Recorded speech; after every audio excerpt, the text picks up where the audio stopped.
નમસ્કાર વિદ્યાર્થી મિત્રો. તો ચાલો આજે આપણે સમજીએ 1793ના ચાર્ટર એક્ટ વિશે. અને હા, આ કોઈ સામાન્ય કાયદો નહોતો.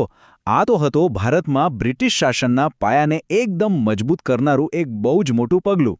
હવે સ્પર્ધાત્મક પરીક્ષાઓની દ્રષ્ટિએ આટલું બધું મહત્વનું કેમ છે? ચાલો એ જ જોઈએ. તો આખી વાત શરૂ થાય છે આ એક આંકડાથી 20 વર્ષ. બ્રિટિશ સંસદે ઈસ્ટ ઇન્ડિયા કંપનીને ભારતમાં પોતાનો કારોબાર, પોતાનું શાસન ચલાવવા માટે બીજા 20 વર્ષની લીલી ઝંડી આપી દીધી. પણ વિચારવા જેવી વાત એ છે કે શું આ માત્ર એક બિઝનેસ ડીલ હતી કે પછી એની પાછળ ભારતના ભવિષ્યને ઘડવાની કોઈ બહુ મોટી યોજના છુપાયેલી હતી? તો સવાલ એ થાય કે આ કાયદો લાવવાની જરૂર જ કેમ પડી? વાત એકદમ સિમ્પલ હતી. ઈસ્ટ ઇન્ડિયા કંપનીનો ભારતમાં શાસન કરવાનો જે પરવાનો હતો એ પૂરો થઈ રહ્યો હતો. હવે બ્રિટિશ સંસદ માટે આ ખાલી એક લાયસન્સ રિન્યૂ કરવાની વાત નહોતી. ના, એમના માટે તો આ એક મોટી તક હતી ભારતમાં પોતાની સત્તાને હજી વધારે મજબૂત બનાવવાની. એટલે આ વાત બરાબર સમજવા જેવી છે. આ કોઈ સાદો બિઝનેસનો સોદો નહોતો. આ તો ભારત પર બ્રિટિશ તાજ એટલે કે ક્રાઉનના રાજકીય નિયંત્રણનું રિન્યુઅલ હતું. કંપની તો જાણે એક મહોરું હતી જેની પાછળ રહીને બ્રિટિશ સામ્રાજ્ય ભારતમાં પોતાના મૂળિયા વધુ ને વધુ ઊંડા ઉતારી રહ્યું હતું. હવે જોઈએ સત્તાનું નવું સમીકરણ, કંપની વિરુદ્ધ બ્રિટિશ તાજ. આ એક્ટ પછી પાવરનું આખું બેલેન્સ જ બદલાઈ ગયું. હવે કંપની ખાલી એક ટ્રેડિંગ કંપની નહોતી અને બ્રિટિશ સરકાર પણ કોઈ દૂર બેઠેલી તાકાત નહોતી રહી. ચાલો જોઈએ કે આ ફેરફાર કેવો હતો. આ સ્લાઇડમાં જે છે એ બહુ જ રસપ્રદ છે. જુઓ, એક બાજુ ઈસ્ટ ઇન્ડિયા કંપની, જેનો ભારતમાં વ્યાપાર પર એકાધિકાર ચાલુ જ રહ્યો અને એ બ્રિટિશ તાજ વતી વહીવટ પણ કરતી હતી. પણ બીજી બાજુ હતી બ્રિટિશ સરકાર. એણે બોર્ડ ઓફ કંટ્રોલ દ્વારા પોતાની સત્તા વધારી દીધી, ગવર્નર જનરલના પાવર્સ વધારી દીધા. એટલે કે દેખીતી રીતે કંપની રાજ કરતી હતી, પણ અસલી દોરી તો બ્રિટિશ સરકારના હાથમાં જ હતી. તો ચાલો આ એક્ટની મુખ્ય જોગવાઈઓ પર એક નજર કરી લઈએ. પહેલું, ચાર્ટર બીજા 20 વર્ષ માટે લંબાવવામાં આવ્યો. બીજું, કંપનીનો વેપાર પરનો એકાધિકાર ચાલુ રહ્યો.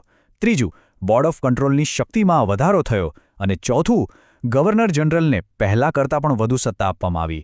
પણ આ બધામાં સૌથી મહત્વની વાત, ભારતમાં બ્રિટિશ વહીવટનો બધો ખર્ચ અને સિનિયર અધિકારીઓના પગાર એ બધું જ હવે ભારતની આવકમાંથી ચૂકવવાનું નક્કી થયું. આ બધા મુદ્દા પરીક્ષા માટે ખૂબ જ અગત્યના છે. અને આ એકથી આવ્યો ગવર્નર જનરલનો ઉદય. મતલબ કે સત્તાનું જોરદાર કેન્દ્રીકરણ થયું. બંગાળનો ગવર્નર જનરલ હવે મુંબઈ અને મદ્રાસ જેવી બીજી પ્રેસિડેન્સીઓ પર પણ સર્વોચ્ચ અધિકારી બની ગયો. આનાથી શું થયું? બ્રિટિશ શાસનને આખા ભારતમાં એક મજબૂત અને એકીકૃત નેતૃત્વ મળ્યું. પણ હવે સૌથી મોટો સવાલ, વહીવટી અને નાણાકીય નિયમો.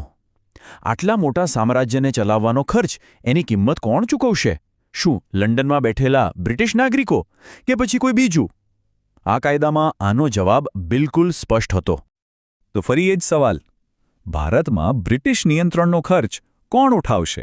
અને યાદ રાખજો, આ ખાલી એક નાણાકીય પ્રશ્ન નહોતો. આનો જવાબ ભારતના આર્થિક ભવિષ્યને દાયકાઓ સુધી અસર કરવાનો હતો. અને જવાબ હતો કંપની ભારતની આવકમાંથી. કેટલું સરળ અને શોષણકારી! મતલબ કે ભારતમાં બ્રિટિશ શાસન ચલાવવાનો બધો જ ખર્ચ, એમના અધિકારીઓના મોટા મોટા પગાર, બધું જ ભારતના લોકો પાસેથી ભેગી કરેલી આવકમાંથી ચૂકવવામાં આવશે. અને મિત્રો, આ જ હતી એ ડ્રેન ઓફ વેલ્થ એટલે કે સંપત્તિના નિકાલની ઔપચારિક શરૂઆત. તો આ અધિનિયમની લાંબા ગાળાની અસર શું થઈ? બ્રિટિશ રાજનો પાયો કેવી રીતે નંખાયો? કારણ કે આ કાયદાએ માત્ર આવનારા 20 વર્ષનું ભવિષ્ય નહોતું નક્કી કર્યું, એણે તો ભારતમાં બ્રિટિશ શાસનની આવનારી આખી સદીનો પાયો નાખી દીધો હતો. આખી પ્રક્રિયાને સમજીએ. વ્યાપારીમાંથી શાસક સુધીની સફર. પહેલું પગલું, કંપનીની ભૂમિકા હવે સ્પષ્ટ થઈ ગઈ. એ માત્ર વ્યાપારી પેઢી નહીં, પણ એક શાસક સંસ્થા હતી. બીજું પગલું, ભારતના વહીવટ પર બ્રિટિશ સરકારનું સીધું નિયંત્રણ એકદમ પાક્કું અને મજબૂત બન્યું.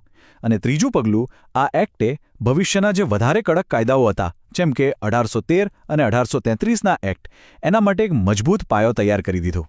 આ એક વાક્ય આખા એક્ટનો સાર કહી દે છે. આ અધિનિયમે ઈસ્ટ ઇન્ડિયા કંપનીની ભૂમિકા સ્પષ્ટ કરી, તેને એક વ્યાપારી સંસ્થામાંથી વધુ સ્પષ્ટ શાસન શક્તિમાં ફેરવી. ટૂંકમાં વ્યાપારનો જે નકાબ હતો એ હવે હટી રહ્યો હતો અને તેની પાછળ એક સામ્રાજ્યવાદી શાસકનો અસલી ચહેરો દુનિયાને દેખાઈ રહ્યો હતો.